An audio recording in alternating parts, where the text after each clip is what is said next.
Hey guys, the Sparkle Goddess here with Crystallized by Sparkle, and it's another FYI Friday. Today's topic is heat pressing rhinestones to garments. This is a tad bit different than your typical vinyl application, and I have a few techniques I would love to share with you guys. So, without further ado, let's bounce on over to the heat press and learn some new techniques. Okay, so the first thing you'll want to do is to inspect your garment to make certain that it's flat. If it's wrinkled, press it for about 3 to 5 seconds to knock out those wrinkles, and then lay it on a flat surface. Make sure it's free of lint. So if you have a lint roller, now would be a great time to use it.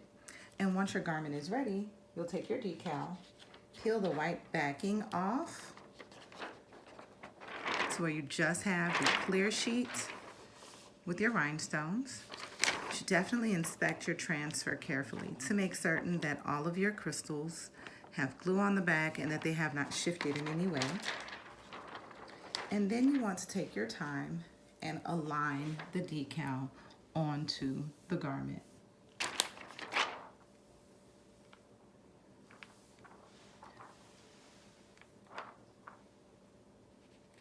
So now during this step, it can get a little weird trying to lay down a decal flat on a surface. And if you're someone like me who can pretty much eyeball to tell when something is straight, then you don't need any other tools. However, if you're someone new and you do need some assistance, there are many tools that you can purchase, including laser lights, that can help you to properly align a garment, a design onto a garment. I am now going to take this and hold it up, eyeball it to make certain that the design is straight, straighten it out if necessary, and then move on over to the heat press. So I'll see you there. Once you have your decal properly aligned on your garment, it's time to bring in your heavy hitters. So you'll need your heat press. I have mine set to 325 degrees at 10-second press time. I also have some additional crystals off to the side just in case I missed a few that were defective on my decal.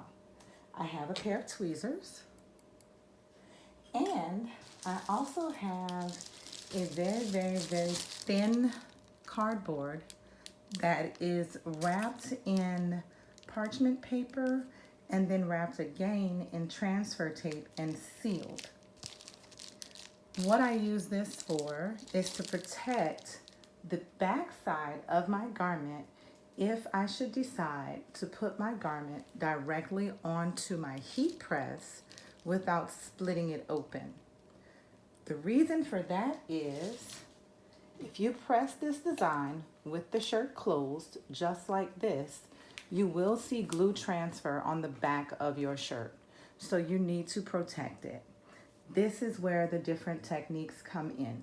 You can take this particular garment, you can open it up like this, being careful not to disturb the transfer. You can open it just like this, slide it open onto your platen of your heat press, press it down, and you won't get glue transfer. But if you don't want to do that, or if your heat press is too large, then you can bring your cardboard in and slip that in between the shirt and press it as normal. Now, if you don't want to do that, the other thing that I will do is I'll take my garment and I'll flip it inside out, grab a sheet of parchment paper, I'll lay that flipped inside out design, that shirt, onto the platen of the heat press with the glue side of the crystals facing up. Put that parchment paper on top of it and press it that way. So those are the 3 ways that I do pressing of shirts. Now I'm actually going to press this one for you and we'll see how it comes out. You guys, the cardboard technique. I'll just take this cardboard and slip it in between the shirt.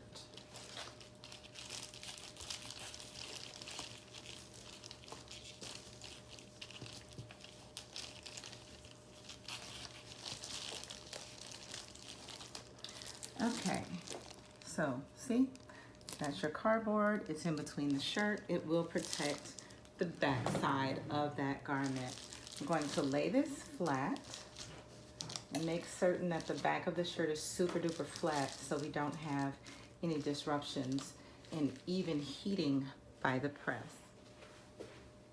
Okay, so for this heat press, it's very top heavy. So what I do with this one before I even press, I take a 5-pound weight and I'll just put it on here so that we don't have like a floppage of the press when we open it. So there we go.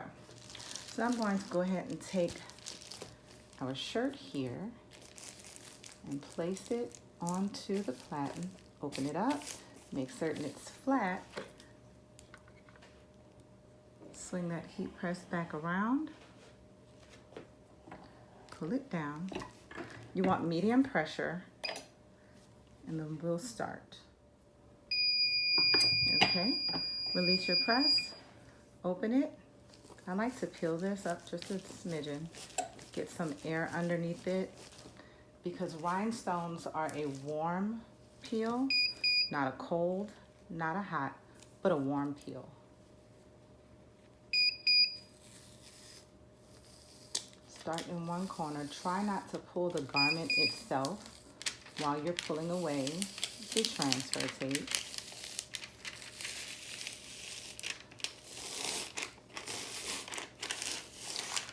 And there you go. All done. Then you want to come back and inspect, just to make certain you aren't missing a crystal, like something did not stick. I believe I do have one that is missing on the bottom corner of the birdie. So I'm going to take one of the extras that I have and I'll fill it in, just like so. Leave it there. Then you'll swing your heat press back around. Put that on top. And for this one, you don't really have to give it the same pressure. The garment was already warm. The minute you put the crystal there, it already started to kind of lock in place. You want to let that sit for about 15 seconds. And then once you're done with that and you lift up the heat press, we'll be able to see if we need to shift any crystals around. If that one crystal that we put down set in place properly, that's the time to do it, because it'll still be really, really hot and the crystal will move easily. Okay, so let's double check. That little guy went in perfectly. So your shirt is now done. Don't worry about the marks from the cardboard sheet. They wash out. And you've got a perfectly pressed, ready to ship garment. I certainly hope this helped you guys with your rhinestone pressing applications. As always, if you should have a question or a comment, leave that down below and I'll get back with you. And please don't forget to like and subscribe to my channel. See you next time.